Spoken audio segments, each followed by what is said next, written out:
If Torah says you shall not make a sculptured image, why do we have pictures of the Rebbe? Today, almost all Jews allow photographs, even for personal use, family. But if you go back long enough, there was a big question. When the photography first appeared, the position of Haredi Jews, of religious Jews, was that you're not allowed to do it. Because it says, kol tmuna, kol pesel and kol tmuna. You're not allowed to make a pesel. Pesel means a three-dimensional likeness. You're not allowed to make the face of a person in 3 dimensions. This is for sure not allowed. So when you make a bust of a person's face, you have to disfigure the nose. That's the halach. You can't just have a face. And then there's tmuna. Tmuna means a 2-dimensional image, which means a picture, basically. Isam called tmuna. So when photography first appeared, Fruma Yidden avoided being photographed. The Rebbe Rashab was very, very particular not to be photographed.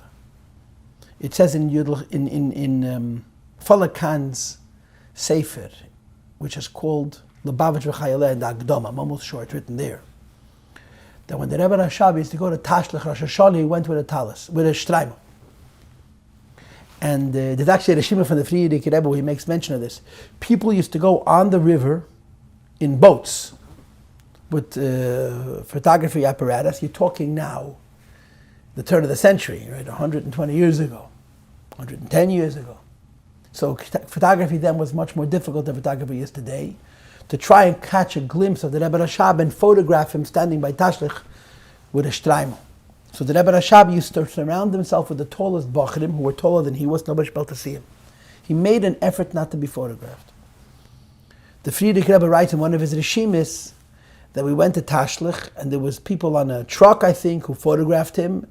And even though my father doesn't want it, I'm really hoping the picture came out. It's a very cute little shtickle from the Friedrich Rebbe where he actually is, even though his father didn't want the photo, he wishes the picture is going to come out. We do have a photograph of the Rebbe Rashab. And the story of the photograph of the Rebbe Rashab is, this is brought also, I think, in the Lubavitch V'Chayaleh, that he was thinking to move to Eretz Yisrael. So it was a passport picture, and it was taken a few months before he passed away, in the winter of Tafresh Pei, 1920. And the Rebbe Chayamushka told people that the Zaydat Bechlala Zaynish Leiskezen, that the Rebbe Rashab, on the day that he was photographed, was in such a bad mood that you can't recognize him. He said anybody who knew him knew he didn't look like that. In other words, the whole beauty of his face is not in that photo because he was so frustrated by the fact that he needed it to be photographed. So the Rebbe Rashab was very particular to be photographed. Moreover, if you look at the pictures of our Rebbe, before he was Rebbe, you'll notice something very, very interesting. Very frequently, the Rebbe has his finger on his nose, or he's scratching his nose. Or it's almost, if you pay attention, it seems like an anomaly, but it's in so many of the pictures. Because halachically, the nose is the face. So the Rebbe would put his hand over his nose. He was at a wedding, being photographed, he would, if he saw the photographer taking a picture, he'd block his nose. Mr. Trainer, was once interviewed years ago, and he said that when he was his parnasa, when the Rebbe became Rebbe, and he was taking pictures of the chuppahs, the Rebbe used to block his nose as well. And he asked the Rebbe to stop doing it, because it's important, this parnasa, and the Rebbe acquiesced. The Friedrich Rebbe was photographed extensively. And of course, from the Friedrich Rebbe, you had these incredible candid pictures. They're very unusual. You don't have such pictures of our Rebbe, who was photographed day and night, but you have very private, intimate moments when he's sitting in his office. And the reason we have all of these very, very, very intimate, candid photos is because his grandson had a hobby to take pictures, and the previous Rebbe told his secretary to let him do what he wants. And he took all these pictures, and we have all of these photos, many of them. So the Friedrich Rebbe didn't seem to have an issue with having pictures. In 1948 or 49, the Friedrich Rebbe was living in America, and the Chassidim, most of them were overseas. And he wrote a letter through Ravak, Rabbi Yaman Gorodetsky, who was the head of the Lishka in Paris, that he wants all the mishpachas of Anash to go to a studio and take family photos. And I think he asked people to go back a second time because he wanted them to be standing so he could see how tall they are, and take pictures of everybody and send them to him. So everybody went to a studio, and these were very poor people. These people had no money. And they paid good money, it was not easy, and they had themselves professionally photographed. You're talking 1948, 47, 49, and sent the pictures to the Frierdiker Rebbe. And you should know, in hindsight, it was a moed in the kenes, because most people would not have any pictures of their family members from that time, and in some cases at all, if not for this request. I know that I have my father's gesund with his father and brother and sister, such a picture. They would not have taken such a picture. They couldn't afford it. It was only because the Rebbe said. And the Zezechet, my wife's Zayder, Reb Nissen Nemenov, he was not a photographic kind of guy, but there was a Rav and the Rebbe to take pictures, so they went and they took pictures. And for many people, these pictures are now very, very precious. But the official reason that the Rebbe wanted these photos was because he wanted to look at the Chassidim. These pictures were sent to New York, and the Rebbe would look at them, and he would actually write, I looked at them. And in some cases, he would make comments about the people. So it was a chassid in Eretz Yisrael who wrote the previous Rebbe a letter of complaint, of criticism. And the teichen of the letter was that everybody knows that there's a controversy about photographs. And in the Haredi world, there were some people who were very against it. I mean, the Satmare, for example, and a lot of the Haredim in Yerushalayim, even now, are against it. And he objected to the fact that the Frierdiker Rebbe was asking Chassidim to make photos because it seems to be a lack of a higher standard of Frumkeit. The previous Rebbe did not answer that chassid, but our Rebbe did, and the letter is printed in the Rebbe's Igris. Of course, it does not say the name of the chassid who wrote this criticism.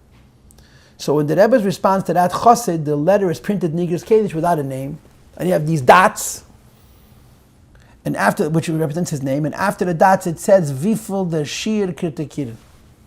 How much you're going to criticize. And when the Rebbe writes to him that if the Frierdiker Rebbe versteht gut in Halacha, can learn, if the Frierdiker Rebbe says you can do it, you're allowed to do it. And then the Rebbe says to him, why are you wasting your time with criticism?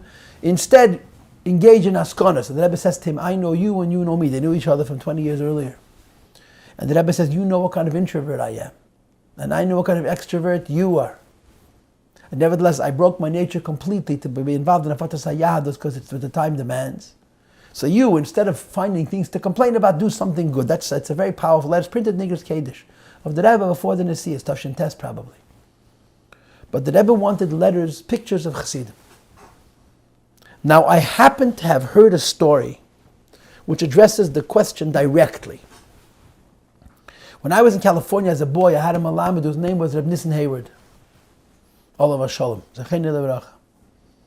Reb Nissen Hayward told us the following story that happened with him. He was a Sephardi living in Shanghai, China. That's where he lived. He was born there, Mistam. And during the war years, all the refugees ended up in Shanghai. So you had the Lubavitcher Yeshiva, you had the Lubliner Yeshiva, you had the Meder Yeshiva, and you had the Amshon of a Rebbe. And he was a Yetziv V'nichnas everywhere. His family's level of Yiddishkeit was probably lower. But when all of these Erlicha people came, he got involved in the different yeshivas. He was very influenced by all of them. In the end, he became a Lubavitcher, but he had a very strong connection to the Amshon of a Rebbe. After the war, he developed a relationship with the Kloisenberger Rebbe. And I think he was close to the Mir Bacharim also for a while, but he became a Lubavitcher. He came to Calgary, I think, someplace in Canada, with his mother. His father had already passed, I think.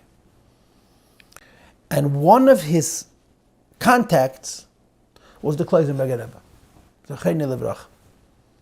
And the Kloisenberger Rebbe at that time was very much against photographs. And he must have spoken out very, very strongly.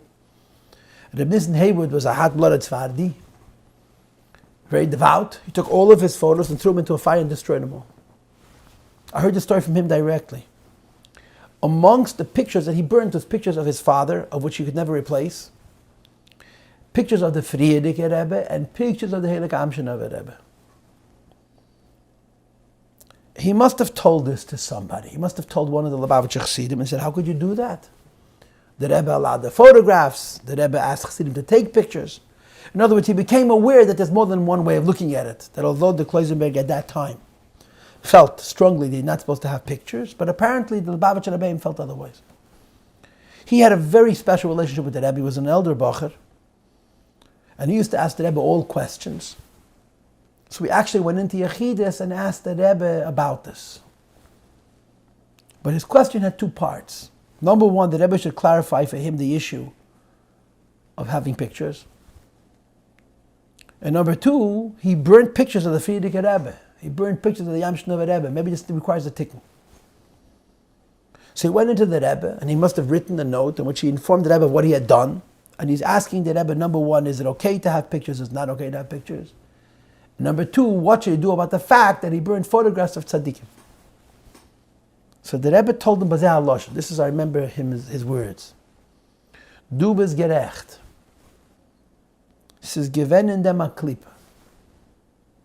Aber als der Rebbeim haben gesehen, is as es dort alles in halten sehende Bilder, I think, haben sie von dem zugenommen der Klippe.